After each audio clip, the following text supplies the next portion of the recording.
Voyage au cœur de la Russie, sur les traces du transsibérien, 200 festivaliers dans un TER spécialement affrété pour la journée. De Valence à Die, une courte évocation de la mythique ligne Moscou-Vladivostok. Dans la cabine du contrôleur, Géraldine Dimbar livre aux passagers des fragments de vie à bord du transsibérien, 20 000 kilomètres de souvenirs. Vladivostok, voie 4. Je me précipite sur le quai, exaltée comme une enfant qui découvre son premier tour de manège. Un monstre long de plusieurs dizaines de mètres qui a passé plus de 30 ans à parcourir la Russie par 30 degrés comme par moins 40. Je suis vraiment dans le train, je suis très surprise de cette expérience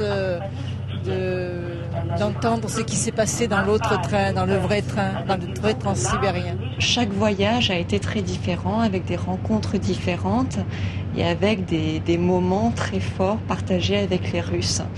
Donc j'essaye de faire vivre ces instants-là comme si vous y étiez, comme si vous étiez à côté de moi dans le transsibérien. Dans la vallée de la Drôme, de gare en gare, à chaque étape, des animations évoquent la Russie d'hier et d'aujourd'hui.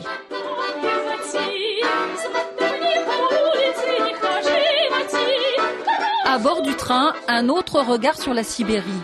L'exposition d'un artiste photographe, point de vue singulier d'un voyageur solitaire.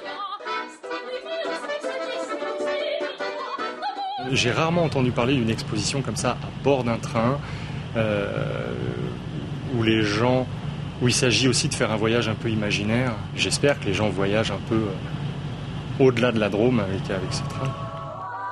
Un rêve comme ça qui prendra jamais forme, mais qui se réalise en petit format. Le rêve du transsibérien, un exil inédit et éphémère.